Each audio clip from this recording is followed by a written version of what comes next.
What is up, my man? It's Johnny King. Thank you for listening to this episode of the Becoming Kings podcast. I'm stoked. I'm so excited to have Mark Edwards Davis in the house, all the way from the Ukraine. Hey, man, how are you? Dude, if it got any better, then I'm sure they'd try to make it illegal. Yeah, seriously. Well, it's like, just again, it's so sweet of you because it's almost midnight. We're getting close to your time, and you're rallying just to give and pour into the ears and the hearts of men that are listening to my podcast. So thank you again so much for being on. Yeah.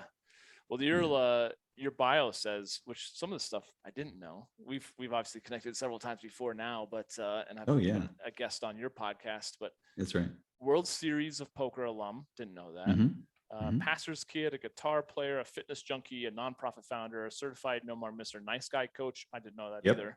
A speaker, a bullied child, a counselor, a widower, and an author, amongst so many other things. You're kind of a consummate entrepreneur.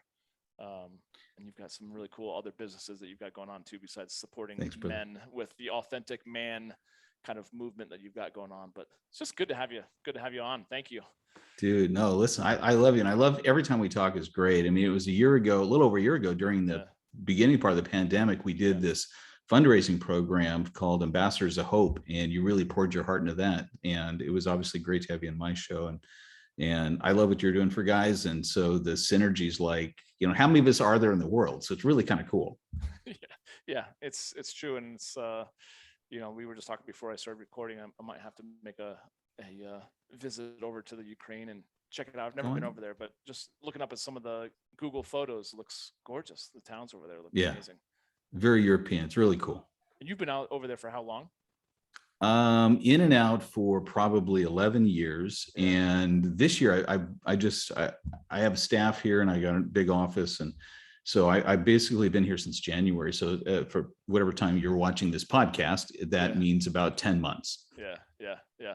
Cool. That's so crazy. Well, there's so many good things that we could certainly dive into. But again, just what we've talked about, I love how your purpose really is focused on bringing men's heart to life, just through inspiring them into their own greatness, right? And seeing greatness in themselves, seeing greatness in others. But why don't you just give the guys, those that are listening, a little bit more of your background, your 30-second spiel, if you will, on kind of how you got into 30 seconds, 30 minutes, whichever, how you find yourself at this point kind of doing men's work. It's funny. And we think about these things, and how many of you guys out there, you're doing, when you were a kid, you would have thought someday I'll be doing that, right? It's like, you don't go to school for this stuff. It comes to you. But I love that. It's kind of like Spielberg said that one time, your purpose doesn't just come to you in the face. It's sort of one of those things, as you're doing stuff that really excites you, it's sort of this whisper in your ear, you were born for this. And then you really get excited about it. And that's kind of what happened. So after I started coming here, I wrote a book on, for men dating abroad and matchmaking, this kind of stuff. Ended up getting on Dr. Phil, Today Show, had a couple of cable shows, over 50 radio interviews. I was excited. I enjoyed it.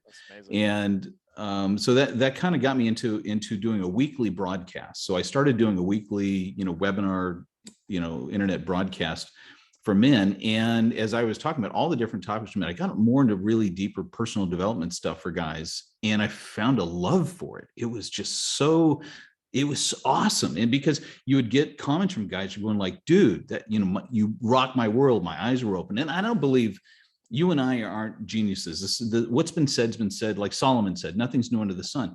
But I believe at the right time, when you speak to somebody, that all of a sudden they go, wow, and it says, I know that's true. They say, for me, I've always known that to be true, but I never put it in words. So to me, I got excited about it. And so that's led into trying to really identify why is this exciting, and what else can I do to really master this? I mean, I've been for 15 years devouring content. I started off with Iron John, and then went into all kinds of men's books to really study this whole thing. And then, of course, I've been working with small groups of men since I was in my early 20s, doing, groups at churches and leading them since then. But what I did, like you said, the No More Mr. Nice Guy thing, I became friends with Dr. Robert Glover, and I took a couple of years to really dive into everything he's taught, and we're friends. In fact, I was just talking to him a couple hours ago. Mm. And I really found that resonated with a lot of guys. The influence on the culture has put men's souls to sleep in a way, and they're lulled, and they're in this malaise, and they want to break out of it. I mean, when I've done, workshops, or I've done my mastermind groups, two things resonate with guys when they say, I go, what are you really looking for? And the one is that the first teaching I always teach guys is learn how to love yourself, put yourself first. That's like, what? It's like they never thought of it. And the second thing is always coming, is like, I just want to feel alive again. I don't know where I lost my mojo, but what, and what does it look like to be a man today? And so there's this frustration. And as I got to counseling with guys one-on-one in the groups, I really realized I was really successful the most when I just helped a guy learn to love his life. Mm. And I go, is it really that simple? And so I really dove more into this. And so to me, one of the hearts of creating the men's magazine, authenticman.com, for being an online men's magazine, is it's simply a place where whatever you love as a guy, you're going to find brothers that do it. You're going to find stuff there. We got, their Facebook group, the Authentic Man Brotherhood. It's just like, whether it's guns or hunting, you're not going to get criticized and called the Bambi killer. It's like, we get it. If you like cars, if you like whatever the case is, it's just where cool guy stuff is. And when guys give themselves permission to go, it's okay being a guy, and I start to like myself. I think the man who learns to love his life is going to find his purpose. Mm. You mentioned just when you're talking about purpose, I'm Mm-hmm. wondering if, it was one of the first things that you mentioned about Steven Spielberg. Mm-hmm. I think that a lot of men, and correct me if I'm wrong, from what you've experienced, are thinking that it's just going to be like, oh, there it is. I'm searching for my purpose, and there it is, and I can tangibly, versus that small whispering. What have you found that, do men find that it is the small whispering? Do some men find that it is kind of it hits you over the head? Some of both? Is it neither? What have you found when you're talking about helping men find their purpose? What I find is guys are confusing two things. And so this idea of them looking for their purpose really is they want to come alive. They want to feel alive. They want to do something that they feel has all this energy. And so because it's this burning drive, they're like hunting for it. Yeah. And it's one of those, when you're hunting for it like that, it doesn't really come. What you do is what I advise kids in their 20s is like, dude, this is your decade to go try everything and see what works, see what you like. And obviously from a career standpoint, if you can find what you love and it brings value to the marketplace, then dive into that. But I think what happens is, as guys come into this really calm, positive place where they're just simply, I love what I'm doing, this feels great. And then it grows and it goes, I think I was born for this. And then all of a sudden it's that moment that dawns on them, what they're already doing is their purpose. And the purpose ends up not being one thing. Like for me, I did one thing, and now I'm doing a men's magazine, and then we're going to be doing, but it's like, it's what in me I teach, and I can find different ways to apply it. So it's that thing in you that gets you excited, that adds value to people, that often comes while you're in motion. One of my more famous quotes is, you can't steer a parked car, but when you're in motion, you can adjust. So the thing is to get actively involved, try different things, dive in, and listen to your heart. What does it tell you that you enjoy? And when you get fired up about something, you'll find that connection where it's like, this fires me up, this resonates, I'm good at it, I want to know more. And it's effortless. Yeah. Amen. And I think about that too, in terms of like just riding a bicycle or riding a motorcycle. Like, you have to have forward momentum to find the balance, Mm-hmm. Otherwise you're just going to fall over one way or the other. Something else that you mentioned that I think would be worth noting.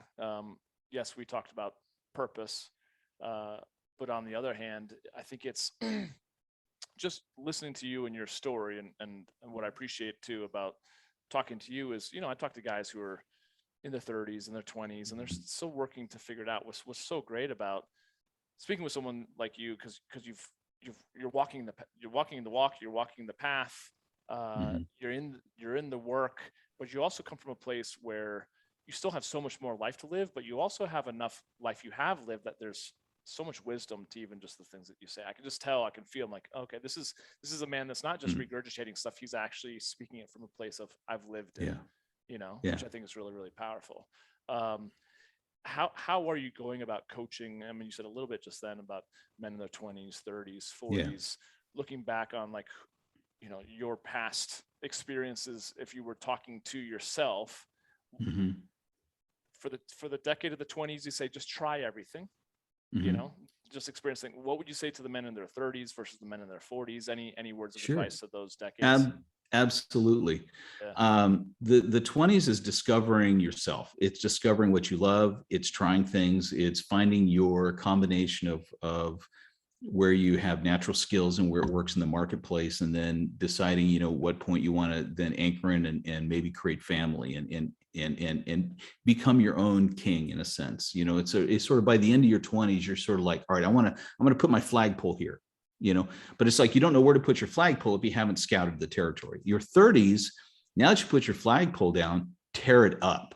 Mm. This is where you just dive into your career, you kill it. You want to be VP, you go for it. If you've started a little paint store, open 5, whatever the case may be, this is where you expand, your now influence. So if you're using the king analogy, since we're on that, Yeah. now that you've decided this is where my castle is going to be, you're building the castle. Mhm. And you're building it so it benefits everybody, the benevolent king, the noble king that wants to have everybody inside glad they're there, and it is provided for, and it's safe and it's protected. Your 40s now are where you would bridge to other kingdoms, Mhm. and now you're providing influence to them, but also brokering deals where you work together Mm. to build a broader sense. And so in a career sense, that's as a leader, now you're expanding yourself into positions of leadership. You write your book. Now you got enough to say where you could write a book and get it out there and say, here's what I've learned in life that I think would be beneficial to others. And you ascend yourself from just being a successful career person to being a leader in that industry, where you're known as this guy kicks ass. And this guy is the one who really delivers. And when you listen to him, he knows what he's talking about because he's delivered with execution. Mm. Your 50s, you move into mentoring and guruing, I guess you would say. This is where you come to a place where, okay, now you take that leadership and expertise you have and mentor other leaders. Cool. Now, here's the one I'm working on. In fact, I have notes on this. And I want to do a book on this, but I'm going to take my time. And I want to do one on becoming the sage. Hmm. There's something about moving into that place where you find somebody who's got deep wisdom and they share it with such depth and wisdom, and it's a different zone in life. Mm. You think about what's really important. So many guys burned themselves out with career, burned relationships, and now they're realizing, maybe what else is more important. They simplify life. They come into a quiet calm and a confidence that comes into it. And I really want to study this phenomenon. I've never seen a book on it, mentoring people into becoming the sage, that part of their life. But I'm there. I'm almost 60. I'm 2 years away from, year and a half away from being 60. And so I think a lot about what I want to do, for the next 4 decades of my life. So that's just the short answer, I guess, to a really great question, by the way. Well, I appreciate it, but I think that's perfect. I mean, and I feel like that's what I experienced in you in the first, couple of minutes of us talking. Is like you're already embodying that sage, because I can just tell the depth of the wisdom. Like I said, that's beneath your words is experience, right? And I think that's what Yeah. younger men are looking for. Is like, man, like you just burn out on thinking that you have to do it all yourself. And I'm totally at that Right. point too now, in my 40s. Where I'm like, man, like me and my ego of attempting to prove something all by myself to myself or to other people, this is so exhausting. I have to Tiring. let Yeah. my ego go and make connections, connect with other kingdoms, like you said, with other men who are doing the work. That's so much more fun, than what I was doing back in my 30s. So I don't know, everything you said really resonated for me. So thank you for that. That was good. I appreciate it. By the way, I want to let the guys know that one of the things I appreciate, like Jordan Peterson is the first name that comes to mind as a sage. Yeah. for our generation. I love his sage wisdom. It's deep. You listen to him and it's a deeper, everything he says has surface meaning, but it's such deeper truth. Yeah. And one of the things he says is understand that life will have suffering in it, but the goal is to find meaning in it. Mm. And so to me, I've been through so many things. My first wife left for a lesbian relationship and my brain was fried for 11 months. It was so hard to cope with that. I had 3 little kids. Sure. Start over in my second marriage, beautiful young law student, third year law student, became an attorney, and she developed a schizophrenia. So I dealt with mental health issues. And then when I turned 40, ends up, she passed away. And I had an 8-year-old son still at home with me. And, then of course the 2000s I built up, I was the early 2000s millionaire with real estate. And then it all crashed and lost everything in bankruptcy and the humiliation of all that. But I tell you, one of the things I want to, if there's such thing as thank myself for one credit that took me through, is each stage I was determined to get my heart healed and to be free again, because I wanted to live again. I wanted to love again. I wanted vibrance, and I did not want to carry baggage or bitterness with me. And so in a sense, I believe, optimism doesn't change anything, but it changes you. You're the one who changes things. So I think there is a place for optimism, not naive optimism, but I think there's a place to say hope. I'm going to believe in hope that there's something great out there. This is the hard part for guys who are in the middle of struggle, the middle of, a spouse was unfaithful, somebody died, they lost their job. And they put their identity in the job and it crushed them. Mm-hmm. And getting through that, you can't hurry it up. There is a death of a dream, a cycle that it goes through to allow that mourning to process so you can be free again. And so it's very hard. And what I tenderly, dearly, my heart goes out for guys who are in suffering, because is my counsel to them is find love around you 2 or 3 days a week, be with your brothers, get around, do something good for yourself, find things you enjoy and do, and allow the mourning process to complete and start looking for hope for the future. One of the books I love is Halftime by Bob Buford. He talks about maybe there's a season of your life where, like in a football game, you have halftime, you go in and evaluate how'd the first half go? How would I love my second half to go? And so use these times to really come out ahead and never give up hope. Realize that whatever you're going through, other people have gone through it and more. You're not alone. This is why I love small groups. We're going to be out with Authentic Man in December, into December of this month. I don't know, again, when you're watching this at the end of 2021, we are launching small groups within Authentic Man. And because I believe that's where the ultimate brotherhood and fellowship is, you realize you're not alone. Other guys have had the same thing. And it ministers to the soul to be able to say, you know what, I'm not alone. I got brothers by my back. We're going to be just fine. And hope is the thing. It's something to look forward to for your future. Without hope, people perish. You're familiar with that proverb. But I think the biggest thing to do for guys is just to give them a love again for their own lives. And it doesn't have to take a long time. That last part, I think, is the mic drop. It doesn't have to take a long time. Because I think for me too, just having experienced loss and divorce and death and loss of career and loss of identity, all those things were the validators outside in, looking for my self-worth and the spouse or the job or the car or the money. And right. I think a big part of becoming kings is, for me, is like getting to the point where no matter how the storm roars around me, I'm still centered. And it's like losing someone is shitty, or losing a career or whatever. All that stuff is extremely shitty. And I cannot imagine what it's like to go through those 2 relationships that you went through, when you're invested so much with your heart, and also seeing how it affects your kids. But then to be able to bounce back stronger without then, because a lot of men will find themselves at the bottom of a bottle, because they cannot they're not emotionally fit enough to handle that stuff. So I Yeah. think it's really important. And it sounds like it's a lot of that is just grieving, Hmm. getting the emotion out versus just Hmm. suppressing it, repressing it, Right. getting angry. Right. So what were some of the, I would say the things that you really did to work through those moments of, first marriage, your second wife passing away? How did Hmm. you work through those things in what I would imagine some of the darkest times of your Hmm. life? Well, two parts to that. So there's the part when it was darkest and then coming out of it. It's very interesting to me.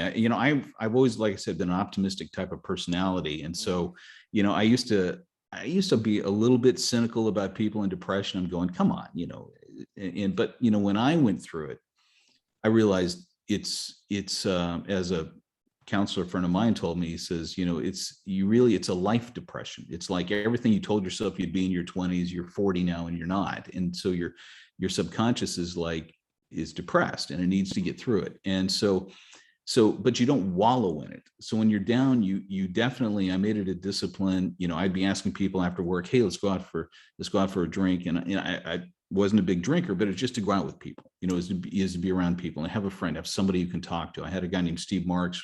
3 days a week we'd have a cigar and a shot and just talk about life and everything. And so at the end of it, it was the most incredible experience. And again, I don't know how it is for everybody who goes through depression, but for me, there was one, and it was 8 months long. I went through this cycle, and one morning I just woke up and it was done. uh, I was free. I was like 100 pounds lighter. I was elated. I was filled with joy. mm, And at that point, I decided that the one thing I had not done for myself is put myself first. mm, I'm still driving a white minivan. I'm driving crappy grandpa clothes. You know what I mean? It's like, and I really hadn't done anything for me. mm. And so within those first few years, I went out immediately and got a little Mercedes convertible SLK. And it Yeah. wasn't a midlife crisis. This is the different thing. Midlife crisis comes when people are in that down stage, and the way they avoid the pain is to cover it up with adrenaline junkie stuff and Mm, material things or chicks and all the stuff they can do to try to bury the emotion. yeah. But for me, it was like, no, I'm going to celebrate me and enjoy my life now and reward the effort I've done to build, business or whatever I'd done. Yeah. And I went on some trips. I went on a fishing trip to the Amazon, crazy stories, went hunting with the little Amazon guides with their families at night for alligators. I got a Yeah. picture of me holding this 6-foot alligator. That's awesome. Um, yeah. And so all of a sudden I realized how much life I'd been missing. I hadn't traveled out of the US since I was 18 years old, 22 years. Yeah. And now first country I'm going to is Brazil, to the Amazon, Yeah. but then I got a hook on travel and I went to Costa Rica and then, Go. and then since I've been to 26 countries since then. Mm, And I decided that, here's the truth, guys. When you love yourself, you have so much to give to people. What I find that men need to really pay attention to is we feel this obligation to serve, to protect, all these things that are noble, but we're not doing it from a place of strength. We're doing it from an emptiness, from a dryness, and we haven't taken care of ourselves. We're not nourished. We're not on fire. We're not in love with our life. And so instead of it being effortless to give, because we just have so much energy and so much great stuff, we can't, it's our love to give to somebody because we don't know what else to do with this energy. yeah. Instead, we're tired, we're stressed, and we want to give because we feel obligated to, and all it does is drain us further. And Mm, you have to give from abundance, and the only way you give from overflow and abundance is fill yourself up first. mhm, And so it seems selfish to put yourself first, but honestly, without doing that, what do you have to give? mhm, mhm. I've heard that obviously before, the whole put your mask on first, but the way you just articulated it actually resonated with me more than I think typically, because it's like you're absolutely right, because we're coming from a place of like thirst, you know, Mhm. and it's like I need something to quench this thirst, and it's like get out of my way, but then I'm supposed to be, you know, giving people glasses of water before I can take a drink myself, and you're like, you know, even that Yeah. energy of like attempting to show up and give away, you know, Mhm. something, even in the idea of it being like in the light of giving, is still coming off of like, oh, but I'm still thirsting for the very thing that I'm giving away, and there's not much more I can do, right? So I Yeah. love that whole idea of, you really have to focus on giving to yourself first, filling yourself up, again, which is not necessarily a new concept, but it's something that's vital, you know. But what I love about you, Johnny, is that one of the things I know from knowing you that fills you up is nature and adventure. You just love Yeah. getting out and doing shit. Yeah. You know what I mean? And so, when you talk about guys filling ourselves up and doing this kind of stuff, it's actually the cool stuff. Mhm. It's whatever fires you up, whatever gives you, life, and making that a priority. Make sure I'm always involved in that, because then I'm excited about it. If you're into cycling, man, get into cycling. Yeah. It's whatever it is that you can't help talk about, because it would excite you. Recently, I've gotten into bodybuilding and physical fitness. And I know I'm not this big guy, but I used to be a 250-pound man. I was extremely obese, Mm. and I lost 60 pounds. And then I started asking, what else could I do? And so, then I got trainers. And now I'm going to produce a fitness course with a guy who's the #2 bodybuilder in all of Ukraine here. Wow. And it's Wow. cool. And That's really and cool. since then, I introduced some of that stuff in my masterminds. I helped the guy lose 100 pounds, other guys lose 30 in 12 weeks. And so I really believe one of the things that solves this for so many guys too is that they're also going from a physical place of emptiness where they don't have the energy. They haven't paid attention to their testosterone over 40, and they're drained and they're tired during the day. They need a nap. It's hard to put the muscle on. They're starting to get foggy in the head. And your body is what's going to give you that energy of life. Listen, this is why, what is it called? Red Bull and all those other things is such multi-billion-dollar energy. Everybody just wants to feel energy, right? Yeah. Amen. It's and this, I've driven by the headquarters there in Austria, and it makes me think, like, yeah, just how much money they make off of people's crappy lifestyle decisions, and the nutrition Yeah. they put inside. So kudos for you for losing so much weight, and then Thanks. not only getting to your goal weight, but then deciding to. It's fun. I agree. Yeah. I lifted a lot in my late 20s, did a couple bodybuilding competitions, and then had goals that was set the same goal every single year throughout my 30s. It's not been until this past year that I finally was like, you know what, I'm going for it. So I think it's pretty cool. And I've never done this on a live call, but I want to show you some. This was me. oh my gosh, I can't even recognize you. Yeah, and in fact, that was in 2015. Wow. And I had, really done the work, so there's kind of the little bit of the before and after 2015 to 2019. Yeah, you look so great. And then a year after the photo there on the right, I actually went into a bodybuilding contest for my age group, and I got the trophy. So that was pretty cool. Did you? How fun is that? It's oh, dude. The bodybuilding, I've done, like I said, 2, and I don't know why I did a second one. It's a lot of work. It's so much commitment, never say never, not to say I won't do another one, but like, I give my hats off to anyone that competes, in figure or bikini or bodybuilding or fitness. Like, man, it's a lot. So that's really, really cool. Well, you definitely look like a completely different person from those. Thank you. Those days. Thank you. Yeah. I'm not Arnold, but I'm happy with who I am. I can, I can go shirtless on the beach. I can actually see a six-pack. I never thought, not even teenagers I was obese for 30 years of my life, and so to me, it's really fun. That's really, really cool. Yeah. 100%.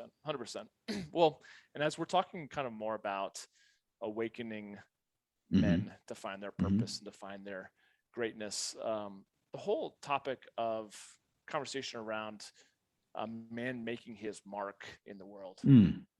I certainly feel like there's a lot of men that I know who are looking to make their mark in the world because they are driven by, all the haters, or they're driven by this fear that they are not enough. They want to prove to other people, like I was saying earlier.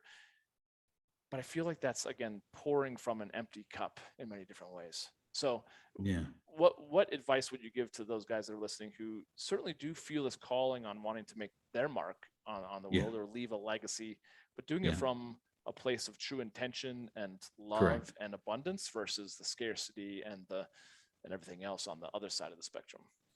No, I really appreciate it. You ask the best questions. This is so much fun. I love this stuff. Guys, I hope you're appreciating this. I know this is a little bit heavier talk, but this is meat. I mean, this is good stuff. Before you answer, the why I love this too is because Yeah. I'm just asking questions that I want to know about. Sure. I mean, they get to benefit, but I'm like, this is the best part, that I get to sit down with you and ask you Yeah. the questions that I want to know Thanks. for myself, you know? So Yeah. anyways, go ahead. This is why it's good. This is great. No, it's interesting, Johnny, because you're on the same path. I'm just describing the journey of the man. You know, the I call it the masculine journey. It's another course I did, but you know, like you said, the 40s, right? You're in that place of now establishing yourself in leadership, and you wrote your books. So it's like you're right on track. So it's really interesting to me and very fun. Yeah. But here's what I tell guys. I go, you know, it's such a fuzzy thing a lot of times, this legacy thing. And I found a simple way to explain it. This came to me one day, and I love simplicity in stories. So imagine this, guys. It's one of those deals where if you were at a memorial service, and you got to think about, there's 5 basic things people say in a eulogy. They get up there, talk about, you know, their buddy, their relative, their whoever this person was. And it's going to come down to, you know, the relationship they had with them, the things they did together. Maybe they went some crazy adventure. Maybe it was a camping trip that went bad. Yeah. You know, maybe it was something they created. Hey, he made this business because that my family's done well. You know, maybe something creative they did. You know, they did music, they made a movie, they did art, and there's something they wrote books, and there was something that lasted beyond them. They created a financial legacy then that benefits their kids and the rest of this kind of stuff. And so my thought is, if you intentionally understand these 5 things that are going to be said at a eulogy, and you say, you know, when my eulogy happens, I want to have covered those things. So I made a positive impact on all of those, where I had deep relationships where people valued them, and I made a difference. And they say, you know, at the right time, you know, Johnny said this to me, and it just changed my life. It meant something to me. You know, whatever the case may be, take those 5 areas, and I'll break them down in the course of a week. Can you, on each day, make a thought? Today, I want to do something in one of these areas. How am I doing at creating something creative? You know, and it doesn't have to be a book or something. Maybe, you know, if you're an architect, you designed a building, you know, or you built one. It's a financial thing too for your kids. You leave Right. something behind. So in each of those things, can you do something where you're building towards that? And in a sense, that becomes your legacy, because all of those things last after you. And they're a joy, actually, because you're doing your goal planning during the week, and you're trying to lay in a little bit of things. What are some of the relationships you want to make sure that they say, you know, he touched me, and he always remembered me. He reached out to me. What are the, like I said, the things you do to, like, you wrote a book, you have a creative input, your financial base, what are you doing to do that? All of those things add up. And so when you're just making those little investments, you're putting them in your to-do list, little micro touches, big, but they add up over time. Totally. And then even at the end of 1 month, you're looking back going like, wow, I've done some stuff that's legacy, that's going to last, that's going to be there after me, because I had an intention, I thought about it, and actually did something in one of these 5 areas. So that I try to make it simple. I really think it can be that easy. Well, to pivot a little bit, you talk about those kind of 5 areas, but I know we've kind of also touched on off the podcast when we have been recording, just the different core desires of a man's heart. And I kind of want to dive into that conversation too, and the 5 things that you just mentioned kind of like makes me think of this question. So what do you feel like are the core desire of a man's heart from what you've experienced for yourself, but also the men that you cross paths with? 100%. And this one I totally steal from John Eldridge in Wild at Heart. So, but it works. So I stay with it, and it's been fun for me to hang on to these. There's 3 core elements to a man's heart, and maybe I tweak the way he said them a little bit. But the first one is he needs an adventure to live. There's something about a guy where we got to have something that gets us on edge a little bit. It's a little bit of a risk. It's a little bit of a sense of it awakens our inner warriors to like engage and do something that's fun. And it could be a startup, or it could be a trip on the Amazon. You know, it could be, you know, a mountain biking thing with a bunch of guys where the cliffs are down like this and you're holding on. It's like there's a piece of adventure that we just need to be exhilarated. We need to test ourselves and prove that, hey, I am not a couch potato. I did something, I thought about, I risked. And those are the stories we have. I mean, honestly, it's of everything we do. The number of days, we're always telling the stories of the adventure we have. And a lot of them have, you know, you go camping and the bear eats all the food, but, you know, it's like you were out there, you know. One of my podcast guys was a guy named Sam Pond, 65 years old, great shape. And he just did the John Muir Trail hike. It takes like, Oh, wow. Months, 28, right? it's 28 days to hike this. And he's doing it by himself. And so you have to plan ahead. So every third day there's a ranger station. So he has to literally have his food shipped at a certain time interval to be at that ranger station when he gets there. Wow. And he's only got, because he's on a backpack for a month. So all he's got is every other day he's got to wash his socks, and one's drying while he's wearing the other ones. It's a crazy story, Crazy. But he loves the adventure that came out of it. Tommy Breedlove just did the hike where there's something where I think you hike this mountain 17 times and they gondola you back down. But after that, it's the equivalent of hiking the elevation of Mount Everest, I saw that. Oh, yep. Yeah. Yeah. And for me, I mean, my first trip overseas after all this stuff, just coming out of my depression, was to go in the Amazon River. Are you kidding me? Everybody's going, Mark, what are you doing? Everything there is alive and wants to eat you. It's disease. It's, and you're getting all this stuff. And I was terrified the first few days, but there was a moment where we were fishing in this clearing. I hate fishing. But it was like I was invited there was 15 of us. I was a distributor for this publicly held company, and the board of directors invited me. My territory had done great. And so I'm out there I have to say yes. I can't say no. It's the board and chairman of the board, founder of the company, personally calling me and saying, Mark, you got to come on this fishing trip with us. I was one of the only guys that wasn't on the board of directors. So I had to go. And I was terrified. But I remember this one day on day 3, we came to this clearing where they were going to fish at this lake. And it was like something out of a movie. It was paradise, the way the palm trees were, the way the sky was perfect, and the puffy clouds and the reflection off the water. And I caught my first peacock bass, and I was elated. And I came alive. And so there's something where first thing is men need an adventure to live. The second thing is they need a battle to fight. And this is something where we have something we got to do in this world. And this is one I also believe you need battle buddies. We're not meant to fight alone, but there's a cause you're supposed to take on. There's something you're supposed to do and the battle may come up at times you don't expect. A coworker is being wrongly accused of something, and you got to go to bat for him. You have somebody that needs help. They just all of a sudden lost everything. There's some kind of a cause, something that's bigger than you, that you have to engage in, that you want to have a battle to fight. We need to have purpose. We need to know what we're about, and we need to know that we will step up when called. And the third one, I'm just going to use Eldridge's term because it takes explanation and people aren't going to agree with it, but I understand where he's coming from. It's from a place of lore, ancient lore and legacy. And that's it. We need a beauty to rescue. Now, that sounds very odd in our modern day where women are like, you don't need to rescue me. It's like, it's in your heart. And so obviously, since I've studied Glover's work for a number of years, the nice guy can take that to an extreme, and we end up with project women we try to get in a relationship with. And sometimes we're the project too. So I'm not saying that it goes both ways, but there's a part of where we want to be the hero. I've written this a lot. I wrote a great article one time to a women's group where they're bringing this up, where I just said, women, we are dying to be your heroes. There is something in a relationship, and I've told the women in my lifetime relationship with, I said, you know what, if you really want me to engage and do anything you want, I need you to look in my eyes with adoration and say, I believe in you. You're my hero. And I said, I will absolutely slay dragons. I will work 72 hours straight because there's something in us. We want to be the hero for a woman. And so it's a dance to get to that place. It's a relationship that has to build, and there's no apology that we're looking for beauty. What I do tell guys is they need beauty to be in many areas of their life, or else if they live in a stark white apartment, their car is not attractive, they dress horribly, their office environment is stark, and they're intimidated by the beauty of woman. Yeah, because they got no beauty in their life. Let's go back to the analogy of the king.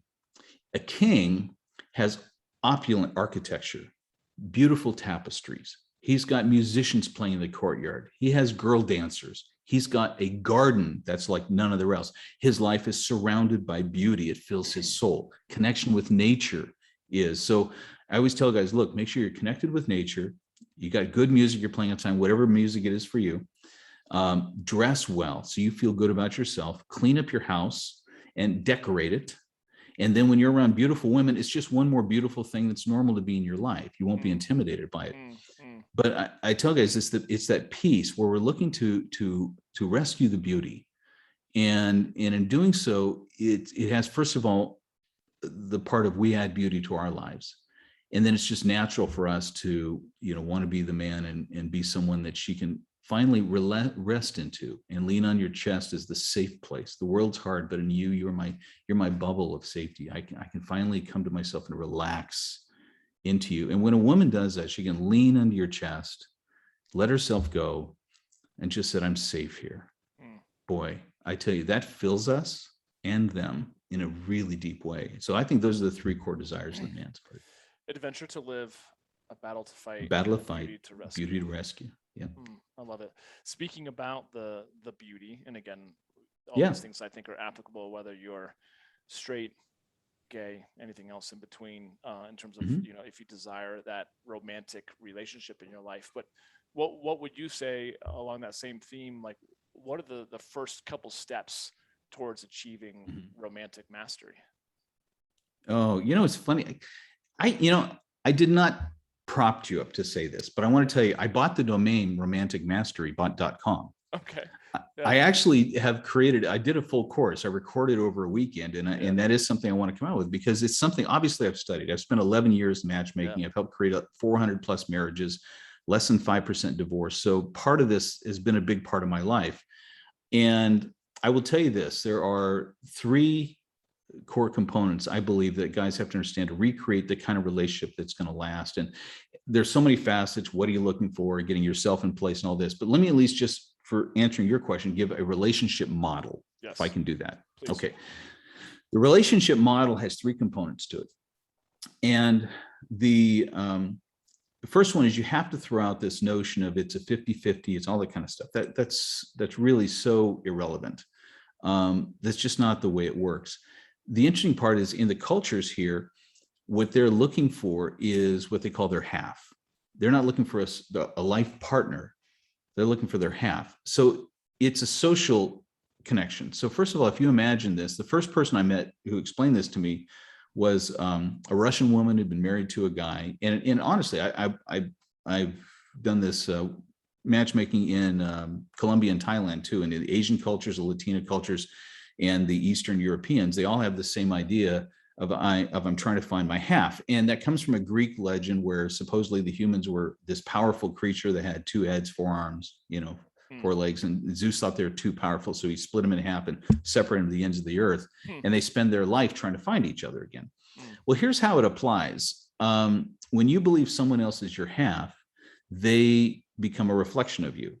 Like this one woman that I met was Kira Moore was her name, and she married this guy named Mike Moore, and she was a doctor, and she finished her boards, and she was been practicing in Roseville for 9 years at the time I met her. She had 27 nurses working for her, so she's been in the culture now for about 10 years.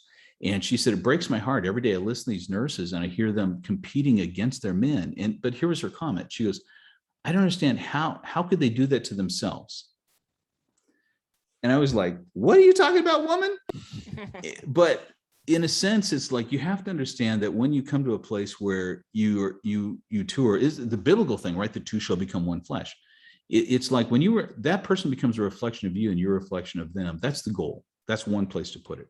So I would say that's the first thing. Second thing is, when you're new in a relationship, and even if you're not, you can come back and revisit this, but it's easiest when you're brand new in a relationship. You're in love. You have this honeymoon phase, right? And it's so cute. Couples who are in love, because there's so few good relationships out there for role modeling. I've done this a dozen times on my podcast shows, or my broadcast shows over the years. And I've done it to a live audience. And I said, okay, I want you guys to answer me this question. Of all the married couples or long-term relationships people together, I said, I want you to tell me how many of those are just so cute. They're so in love. You're envious. You wish you had a relationship like that. How many married couples can you tell me that you wish you had a relationship like that? And 65 to 70% will say 0 or 1. we just don't see a lot of these euphorically happy long-term married relationships. So what people do when they come together in honeymoon state, they don't want to call it that. They come up with their own cute nicknames for this, their own identity for who they are together. And this is really one of the keys. If you can intelligently draw a line right now, and between the two of you, describe what is it that makes us great right now? What is it we love about this, who we are? What do we do now that excites us? What does excite you, excites me? And in a sense, you create a visual permanent picture of what it looks like to be in honeymoon state. And the benefit of that is whenever you get off track, it's easy to see and you know what the goal looks like. And so your goal is to stay in honeymoon state. So the purpose of an argument is not to win an argument, it's to get that shit out of the way so we can get back to honeymoon state. And it changes everything. It changes the goal. It changes everything. And the third thing is learn each other's cups. And by this, I mean, we all have, like we said, we need to, first of all, men, we need to love ourselves, right? Take care of ourselves. So that's a matter of what are the cups I need filled? I need my social, I need intellectual growth. I have a spiritual connection. I have financial objectives, my physical body, and I need to pay attention, keep those cups filled. When you're in a relationship with somebody else, learn what her cups are and voluntarily offer to help fill those.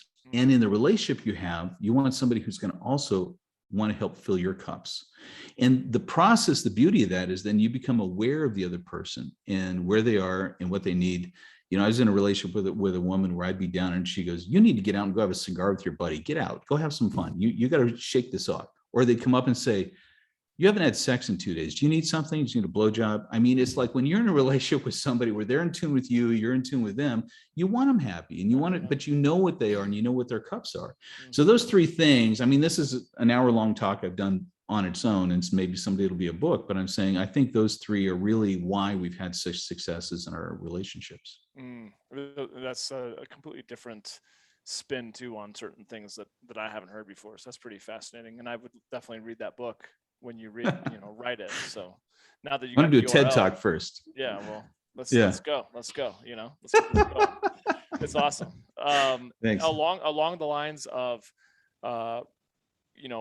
maintaining that euphoria and keeping the attraction and the polarity for men that may be listening to this, whether they're in a relationship and maybe they've lost that loving feeling or they're not, either way, what are any suggestions that you would give for a man to improve his confidence? Because I think that is particularly sexy for women. Okay, so we're talking about in a dating situation for a guy to improve his confidence. Sure. Yeah. Okay. I mean, we could talk about, there's several conversations that we could have in many directions. Let me talk about confidence as a standalone topic. One of the things I thought you were going to say is you talked about married guys who their love went dead and how to rekindle that. That's another good topic. I actually have on Amazon a book I wrote called The Confidence of the Authentic Man. 10 things genuinely confident men do differently. So it's a topic I developed, but if you don't mind, let me tell a story. Please. And like I said in your bio, I was a bullied child. We moved schools in the 5th grade, came to a new school, and 5th graders are mean. I'm sorry, they're just cruel. I mean, gangs are nicer than 5th graders. Right. And they made it their point. It's me as the new kid. They all grew up together. Everything I did was different and unacceptable. I had a lunch pail. I had the Adam 12 lunch pail for those guys in the 70s. Remember the TV show? And they all did paper bags. I had the wrong kind of shoe. And immediately they called me Waddles. I don't know why, maybe I was chubby even then as a child, but I was called Waddles. And it was such a prevalent nickname. By the 6th grade, the teacher started calling me that because she just thought everybody did and I was acceptable with it. But I had these 2 kids. I used to name them, but see, people said, Mark, be nice. Don't actually give their names away. But these 2 were horrible to me. This one guy would literally, every time a recess came out, as soon as we went out the door, he'd be chasing me and trying to get me on the ground to kick me and then laugh at me. And so I literally spent half of my 5th grade year not going to recess. I just didn't want to deal with it. And so it made me an introverted person because I was beat up. I was trying to escape people. And the thing that happened to me was I carried that, and it got a little better because as you go to junior high, there's more kids. In high school, there's more. And so fewer of those people were in my life. But I was still awkward, socially awkward. I remember when my dad got a new job, and I told you he's a pastor. He was a pastor. So he got a new church he was going to go to, and we moved to another city. And I remembered the last time I was in the 5th grade and we moved to a new city, this turned out to be hell for me. And I said, I'm not going to let that happen again. So I said, when I go into this city, those people are going to think I was the jock at the last school. I was the most popular kid. And because I said, I can't do this again. I can't live with that. So I'll never forget this crowning moment. We were at the church. My dad just got through introducing us as a family that was coming, and there were a little high school group of about 50 kids, 50 high schoolers. We're out in the parking lot afterwards, and they literally formed a circle around me. They want, who is this guy? Who is this kid? And at this moment, I go, this is my moment. And so I just said, hey, do you guys have a band here? I took guitar like in 6th grade, something like this. And they're going like, well, no, let's start one. Anybody here play piano? Well, yeah, I play piano. You have a drummer? Well, I play drums. I need a bass player. I can learn. And so by the end of that time, there was this buzz around creating a band for the church. I'm like, wow, this is cool. Wait, this is really cool.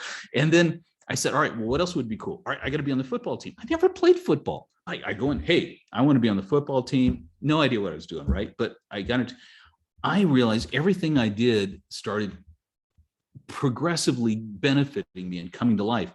All of a sudden, I came alive. I got on the speech and debate team. I started writing a cartoon strip for the newspaper. I was like, what else can I do?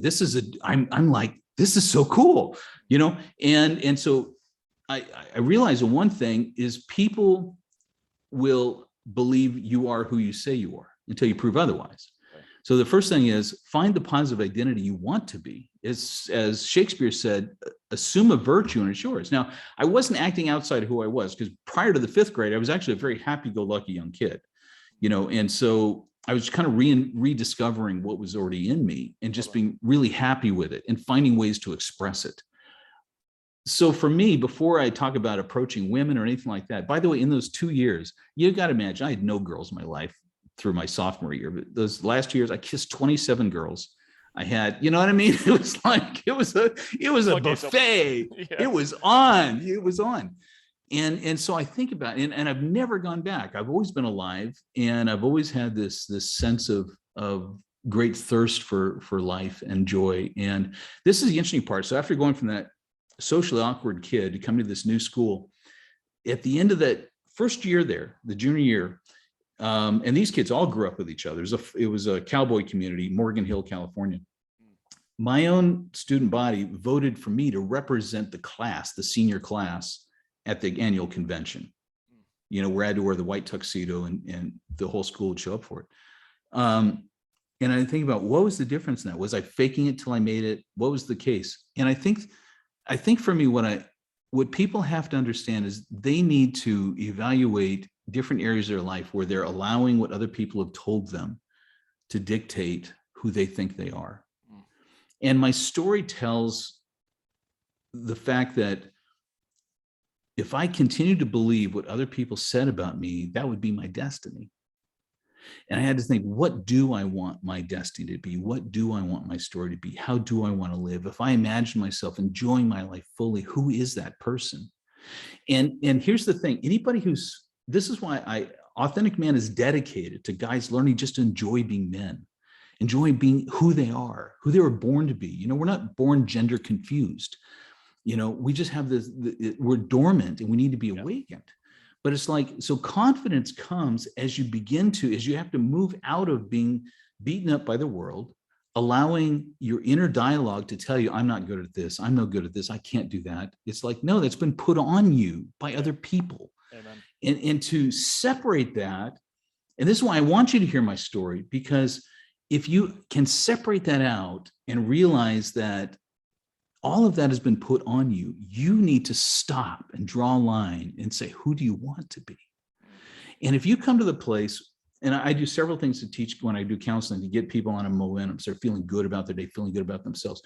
When you feel good about yourself, you can walk in your room, you don't care what everybody else says, you had a great day. Imagine you had a day where you got a $15,000 commission, you closed the big deal, and you're just on fire. You're so electric. You go into that bar now, and I don't care if it's the hottest girl in the room. You can go up and say, "Hi, how you doing, honey? You know, what's up with you? I just killed it today." And she's now she's interested in that energy because you're good. You're not going to be a drain. You're not insecure. You're alive and having fun. You're having a good day. That is attractive. And so the best thing you can do for yourself, love yourself, find what brings you to life, evaluate what messages have been put on you over your life that you didn't ask for, that don't benefit you, and figure out who you want to be and find ways to love your life and who you are. Not only will you attract better women, not only will you have no problem talking to women, you're going to love your life better and you'll find your purpose at the same time. I just think that the mystery, the hidden thread between all of this is guys learning to love who they are. I just heard a great interview with one of these famous actors, older guy now, is like approaching 70. And they're asking, do you have any regrets? He goes, no, I don't have regrets. He goes, listen, I learned to accept me. I have screwed up. He says, I'm a sinner. And there's stuff I've done bad to people. There's stuff I've done good to people. But it is, you know, in the end of the day, I am who I am. And I continue on and I grow and learn. But it's like, I accept me and I love me. And to the degree that you can get to that point, you'll find when you're good, you're good. It's that simple. Can you get to the place where you just say, you know what, I'm good? It's like, you're absolutely right. That the fact that all of us are going through this life, you know, by trial and error, right?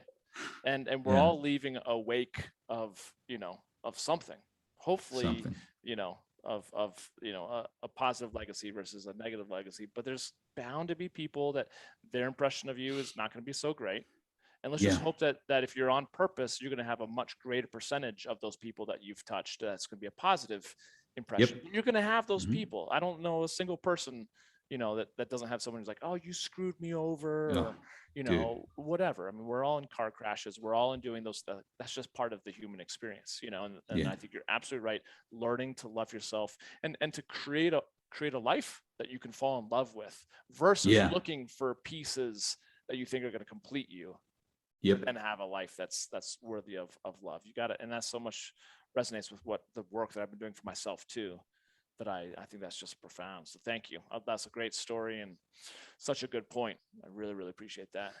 Yeah, Johnny, I love you. And listen, brother, you know, you're a guy who's just coming now into your greatness. You found something that's working that just blesses your heart and is blessing other guys, is doing a good thing.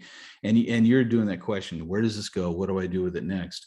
And I think all of that will answer itself as you just go through and just keep doing what you love. And then the opportunities, I believe, that are going to start coming to you, and it'll be effortless. Stay in your joy. I think that's one of the best. If I would be a sage, give you some sage wisdom and advice, is stay in your bliss, you know, is the phrase they say. Remain in your bliss. And I think all of that's just going to happen naturally for you. And I'm very proud of you. Yeah, thank you very much. That means a lot to me. I've got two last questions for you. Go for it. One is, now those that are listening can't see this. If you're watching this, what's the meaning of that on the necklace on your? Okay, this symbol right here is I designed and developed this. It's also tattooed on my shoulder. Oh, cool. Okay. This is my symbol for the masculine. This is the spirit warrior. It's got a Spartan helmet in the middle of the sword and the wings. And what it represents is us as men. We're designed to be the protector, provider, and the spirit shows that we're aware. You know, in the spirit realm, you're aware of what's around you, where you need to be. You sense. And so for us, wherever we are in our environment around us, we're there to bless it and protect it, to make people feel safe because of it. And I think it's the symbol of the masculine to me. Yeah. Oh, I love it. That's very, very cool. Thanks. You can't see the yeah, it seems better on the tattoo. It's you can better see on it the easier. tattoo. Yeah, that's so cool. And thanks. If those of you that are listening, you got to check out the YouTube video so you can see it. But cool. Last question. You've mentioned a couple, which I've wrote down a few. Iron John, No More Mr. Nice Guy, Halftime. What would be, and it doesn't have to be those. Wild at Heart. Yeah, what would be 3 to 5 books that you'd recommend men read? Wild at Heart. I'd go through I'd just stop at those 4 for right now. You know, oh well, actually, let me add 2 more to the list. Yeah. So I obviously Iron John's a hard book to get through. it's very intellectual, and the first third of it is academic, and then the story picks up. Then he goes into this Aesop fable and makes the parallel. So if you can get through it, it's really good, life-changing soul stuff. Wild at Heart by John Eldridge is an easy read. He just does such a great job of laying out and making you feel good that, you know what, it's okay to be who I am, and this is natural. Obviously, I'm just deep personal friends with Robert Glover, and No More Mr. Nice Guy is needed for every guy in our culture, because we're raised by women in our culture, and it's affected us, and we tend to want to have these traits that we don't want to offend, we don't want to cause ruffles, but it's caused us to not be honest with who we are either, not know how to declare our purpose in the world. And I'll give you these two. I would love for you guys to get my books. Yes. One is Confidence of the Authentic Man. By the way, if you just go and type in Mark Edward Davis, you're probably going to find my books. There aren't that many Mark Edward Davises either. These are very thin. I did these like 110-page books. I wanted to get some of the teaching and just make it easy to dive through, very conversational. Yeah. The other one that I really am proud of too is How to Lead in Crisis. And I wrote this last year during the beginning of the pandemic, because people were just out of control and they're freaking, they're losing perspective.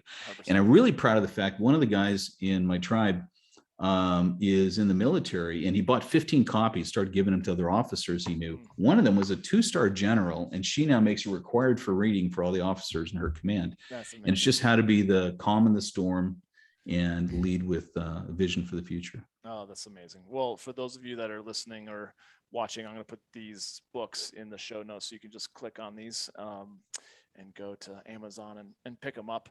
I've had Dr. Robert Glover on my podcast. Hopefully I can have him on again. It was such a fascinating conversation. And I've read that No More Mr. Nice Guy probably at least a half a dozen times. And each time because honestly, the first time I read it, I was like, okay, it applies, but then I just felt called on to read it again. And each time there's like another layer deeper that I'm like, it's just resonating deeper and deeper, I think, as I'm kind of working through my healing process, if you will, as a recovering nice guy. So yeah, he's such a good dude, and you and me both living the life down in Mexico. But anyways, man, thank you so much for pouring into the men, for all of your tips and your suggestions, your ways of being, and just the work that you're doing. And again, to come from that place of sage energy, if you will. I think I truly believe guys are going to feel exactly what I'm feeling, which is the words that you're kind of sharing with us are coming from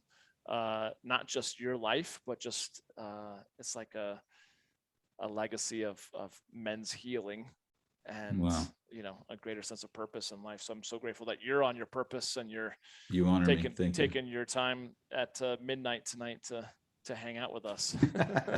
So worth it. Yeah, really appreciate it. I really appreciate your supporting Authentic Man and doing the podcast show with us and everything else too. And I want our guys to hear your voice as well. Yeah. Well, thank you. How about where can guys go? I know you have a bunch of different websites. Simple. Yeah, no, I do. But what I've decided, I'm going to channeling it all down to Authentic Man. And so if what just want guys to do, go to authenticman.com and just get on the email list. That way, as we do different things, you'll get you'll get an email. You'll see the place there if you want to join our Facebook brotherhood. It's all free.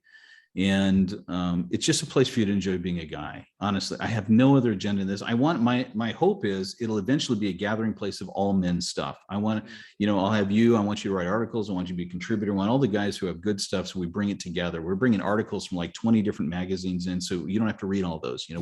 We try to bring all the stuff in so you just dive in and really have a good feed for your masculine soul and enjoy yourself and relax and be loved. And I think that's the most important thing. That's really cool, because I think there is so much information out there. I think guys are like, I don't know what, it's just easy to get distracted and spend our time in things that are kind of fluff. So I hope, I really do believe that guys will be served if they go there. So check it out, guys. Authenticman.com. Jump onto Mark's kind of newsletter, email list, if you will. Check out his books. I'll put all this stuff, like I said, in the show notes. But thank you again, Mark, so much for giving us your time and your energy. I'm just looking forward to having you on another podcast episode in the near future. So thank you, brother. Love it, brother. You got it, man. Have a great day. You too. And same to you, listener and watcher. We'll catch up with you on the next episode of the Becoming Kings podcast. Until then, make it a great day.